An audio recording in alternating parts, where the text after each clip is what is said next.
오늘 열왕기하 네 번째 말씀, 여호와의 이름으로 저주하매라는 제목으로 말씀을 증거하도록 하겠습니다.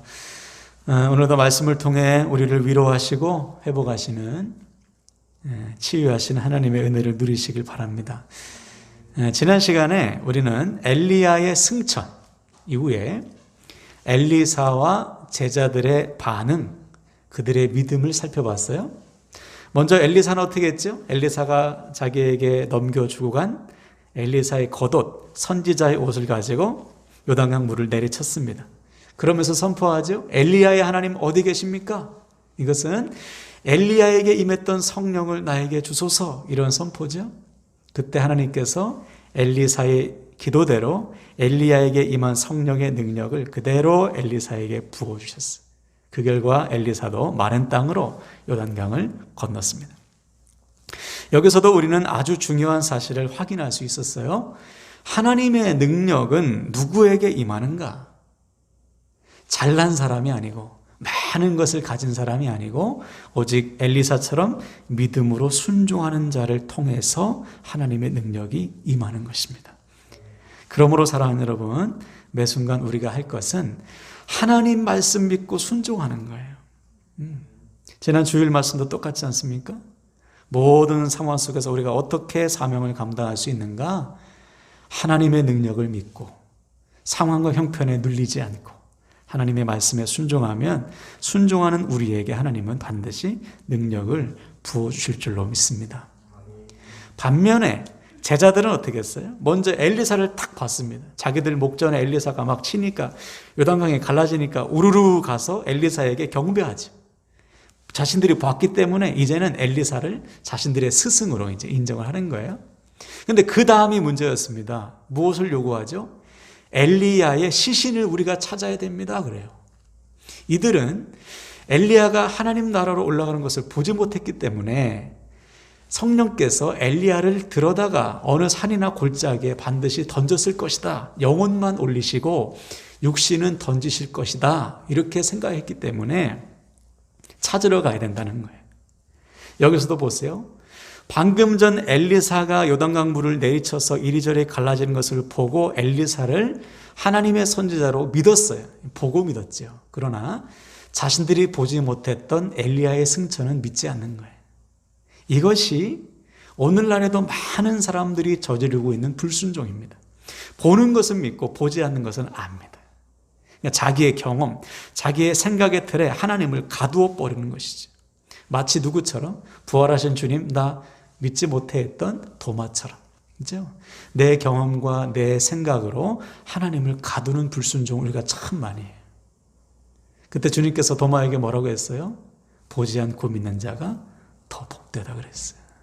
여러분, 우리에게 주어진 믿음은 히브리서 11장이 말하듯이 바라는 것들의 실상이고 보이지 않는 것들의 증거입니다.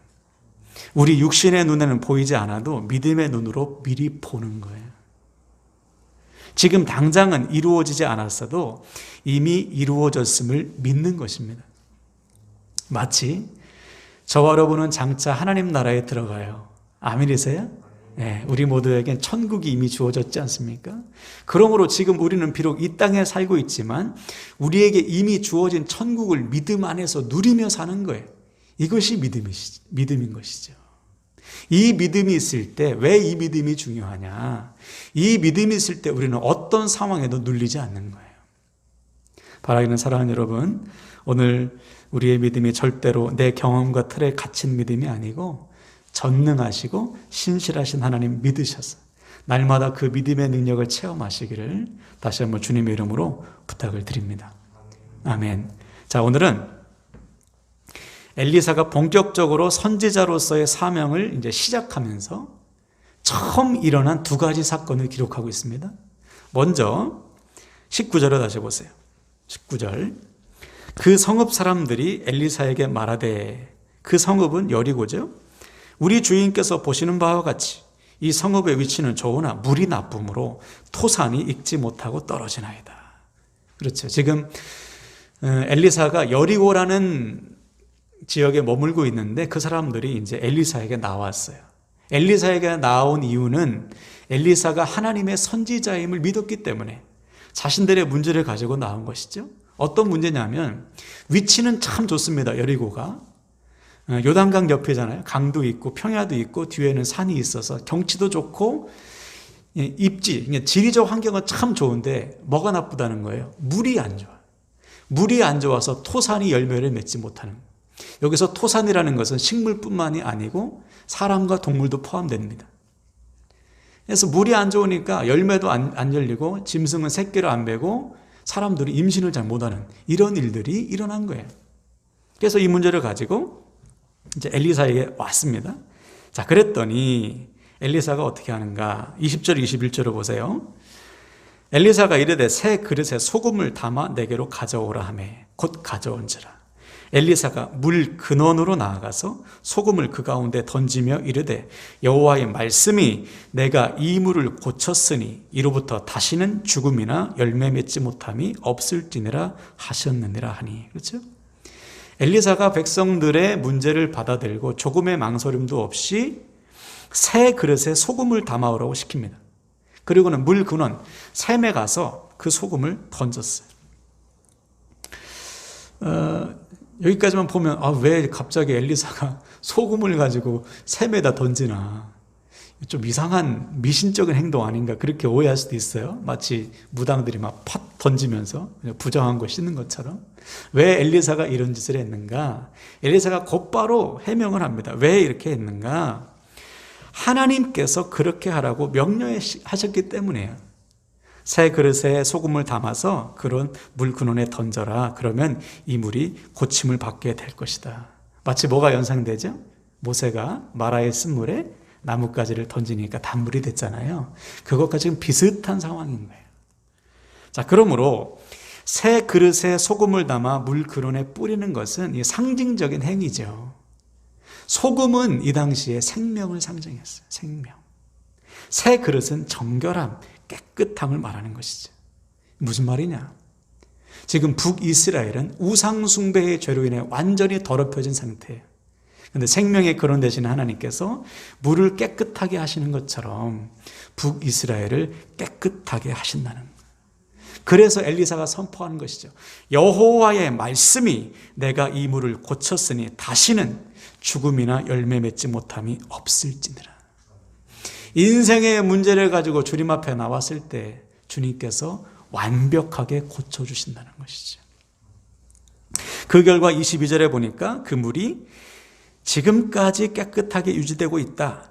즉 엘리야 때 하나님께서 행하신 일이 지금 열왕기 하서를 기록할 당시까지도 깨끗한 물로 유지되고 있다는 거예요. 하나님의 말씀이 변치 않음을 보여주고 있는 것이죠.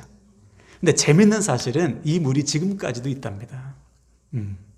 여리고에서 동쪽으로 3.5km 정도 떨어지면 술탄의 샘이라는 이름의 샘이 있는데 사람들은 그 샘을 엘리사의 샘이라고 부른대요. 그 샘은 지금도 물이 풍부하답니다. 물이 계속해서 솟아난다는 것이죠. 이처럼 하나님의 말씀은 시대를 초월해서 지금까지도 변함없이 성취되고 있다는 사실이에요. 그러므로 이 사건을 통해서 우리는 분명한 사실을 확인해야 됩니다. 저와 여러분을 고치시는 분은 하나님이신 거예요. 아멘이시죠? 우리가 아무리 애를 쓰고 노력한다고 해서 새로워지거나 고쳐지는 게 아닙니다. 오직 하나님께서 은혜를 베풀어 주셔야지만 가능한 거예요. 그러므로 우리가 해야 될 것은 뭐냐면 오늘 본문의 여리고 사람들처럼 우리 인생의 모든 문제를 가지고 하나님께 나아가는 거예요. 오늘 저와 여러분처럼. 그러면 하나님께서 하나님의 뜻에 따라 하나님의 때에 하나님의 방법으로 고치시고 새롭게 하심을 믿으시길 바랍니다. 근데 우리가 기도할 때 그런 경우가 있잖아요. 하나님 왜 내 기도에 응답하시지 않을까? 왜 내 문제 해결해 주시지 않을까? 그런 고민과 또 그런 의심이 들 때가 있잖아요. 근데 여러분, 만약 오늘 백성들의 요구에 하나님께서 노하셨으면 그것이 하나님의 뜻인 거예요. 무슨 말인가? 하나님은 우리가 기도할 때 우리에게 가장 좋은 것을 주십니다. 이 믿음이 있어야 돼요. 내가 원하는 좋은 것이 아니고 하나님께서 보시기에 좋은 거. 이것을 아주 단적으로 보여주는 것이 바울의 기도 아닙니까? 바울이 기도했죠. 자신의 질병을 통해. 일생 동안 바울은 이 질병 가지고 살았거든요. 그래서 3번씩이나 하나님 앞에 구했어요. 이 육체의 가시와 같은 질병을 좀 고쳐달라고. 근데 하나님께서 바울의 문제 해결해 주셨습니까? 아니죠. 남겨두셨어요. 이유는 남겨두는 것이 바울에게 더 좋았어요. 그 질병을 통해서 바울이 겸손히 하나님을 찾게 하시는 것이죠. 이 놀라운 사실을 깨달은 후로는 바울은 오히려 자신의 약함을 자랑했지 않습니까? 이거예요. 하나님께서 바울을 미워하시거나 바울의 상황을 몰라서 남겨두신 것이 아닙니다. 남겨두시는 게 더 좋기 때문에 남겨두신 것이죠. 그러므로 하나님은 우리의 모든 기도에 응답해 주시는 거예요. 비록 바울이 원하는 문제는 해결 안 됐지만 바울의 기도는 완벽하게 응답된 것입니다. 우리도 마찬가지. 우리는 우리 인생의 문제를 가지고 하나님께 나아가야 돼요. 그러나 응답의 뜻과 때는 하나님께 있습니다. 하나님께서 고치시기로 하셨으면 반드시 고치시고 완전히 고치십니다. 할렐루야.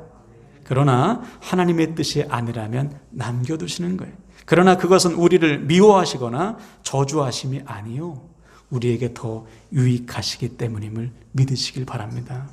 그러므로 우리의 모든 상황을 다 아시고 고치시고 새롭게 하실 하나님께 기도하시되 하나님의 뜻과 때에 순종하는 저와 여러분 되시기를 주님의 이름으로 축원을 드립니다. 아멘. 자, 이어서 두 번째 사건이 일어나는데요. 23절을 볼까요? 엘리사가 거기서 베델로 올라가더니 그가 길에서 올라갈 때에 작은 아이들이 성읍에서 나와 그를 조롱하여 이르되 대머리에 올라가라 대머리에 올라가라 하는지라. 여리고에 있던 엘리사가 장소를 옮겼습니다. 베델로 들어가는 거예요. 베델로 가는 중에 갑자기 작은 아이들이 베델 성읍에서 나와 엘리사를 조롱합니다. 뭐라고 조롱했어요? 대머리에 올라가라. 엘리사의 이제 외모를 조롱하는 건데, 물론 그 당시 대머리가 조롱받는 경우는 있었습니다. 문둥병자일 경우, 문둥병에 걸려 한센병에 걸려서 머리가 빠진 사람은 사람이 저주했어요. 왜냐하면 한센병 자체가 하나님께 저주받은 것이라고 그 당시 사람들이 인식했기 때문에 문둥병에 머리 빠진 사람은 사람들이 돌을 던지거나 조롱했습니다. 그런데 지금 엘리사는 그런 경우가 아니에요. 그러므로 조롱받을 이유가 전혀 없습니다. 그리고 여기로 올라가라는 것은 뭐냐면 엘리야처럼 너 올라가 봐라 이 말이에요. 한마디로 말해서 이 엘리사를 조롱하고 있는 이 젊은 아이들은, 어린 아이들은 엘리사를 하나님의 선지자로 지금 인정하지 않는 것이죠. 그래서 집단적으로 나와서 지금 엘리사를 모욕하고 있는 것입니다.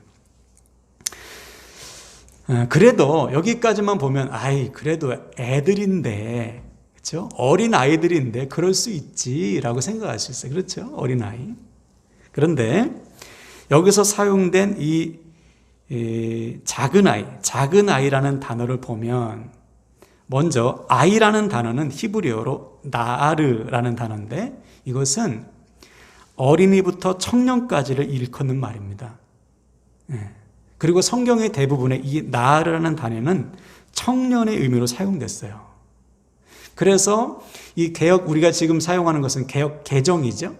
개역 한글 성경에는 이 작은 아이를 뭐라고 번역했냐면 젊은 아이로 번역했습니다. 이게 더 좀 맞는 번역 같아요. 그러므로 지금 오늘 엘리사를 모욕하는 사람들은 우리가 생각하기 초등학생 아니면 유치원생들이 아니고 젊은 청년들, 청소년 이상의 사람들이었다는 거예요. 그리고 지금 장소가 어디죠? 베델입니다. 베델은 북이스라엘에서 대대적으로 어떤 장소예요? 우상숭배의 본거지예요. 북이스라엘의 초대왕 누굽니까? 여로보암이 백성들이 예루살렘 성전으로 예배하는 것을 두려워해서 송아지 제단을 만들잖아요. 베델에 하나 만들었잖아요. 그래서 베델의 별명이 그 당시에 우상숭배의 어머니 도시였답니다. 그러므로 지금 엘리사를 모욕하는 이 젊은 청년들은 우상숭배자일 가능성이 상당히 높은 거예요. 그래서 이를 뒷받침하는 사실이 있는데, 여기서 오늘 본문에 보니까 이 어린 아이라는 단어에서 어린이라는 단어는 히브리어로 카탄이라는 단어를 사용했는데, 이것은 젊은이라는 뜻도 있지만 미혹된, 더럽혀진이란 뜻이 가지고 있어요. 그러므로 이들은 우상 숭배에 미혹된 더럽혀진 사람들이란 뜻입니다. 그러므로 지금 엘리사를 모독하는 사람들은 다 우상 숭배자일 가능성이 상당히 높은 것이죠. 자, 그래서 이때 엘리사가 어떻게 했어? 24절을 보세요. 엘리사가 뒤로 돌이켜 그들을 보고 여호와의 이름으로 저주하매 곧 수풀에서 암큼 둘이 나와서 아이들 중에 42명을 찢었더라. 그렇죠. 하나님께서 하나님과 하나님의 선지자를 모독하는 우상 숭배자들을 처단하셨습니다. 무려 42명이나 곰에 찢겨 죽는 비참한 최후를 맞이했어요.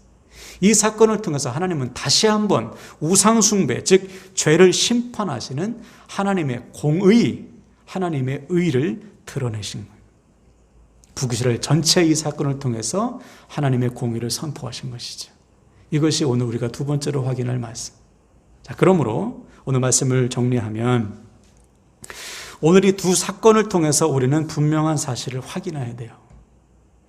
인생의 문제를 가지고 하나님께 나아간 여리고의 사람들은 문제를 해결하시는 하나님의 은혜를 누린 반면 우상을 숭배하며 하나님을 인정하지 않은 베델의 청년들은 비참한 최후를 맞이했습니다. 이는 지금도 똑같아요. 하나님을 인정하는 자는 하나님께서 가장 좋게 고쳐주실 것이고 하나님을 인정하지 않는 자는 심판을 면할 수가 없습니다. 그러므로 우리는 어느 편에 서야 합니까? 베델의 편에 서야 합니까? 여리고 편에 서야 합니까? 당연히 여리고 사람처럼 살아가야죠. 하나님을 하나님으로 인정하고 내 모든 인생의 문제를 하나님 앞에 맡길 때 고치시는 새롭게 하신 하나님의 은혜를 누리게 되는 거예요. 그러므로 사랑하는 여러분, 우리는 절대로 베델의 청년들처럼 하나님을 부정하는 길을 걸어가는 것이 아니라 오늘 여리고 나의 하나님으로 인정하고 모든 삶을 하나님께 맡기시길 축복합니다. 그래서 우리 삶에도 고쳐주시고 회복하시는 가장 좋은 것을 주시는 하나님의 은혜를 날마다 누리시기를 주님의 이름으로 간절히 축원을 드립니다. 아멘, 아멘.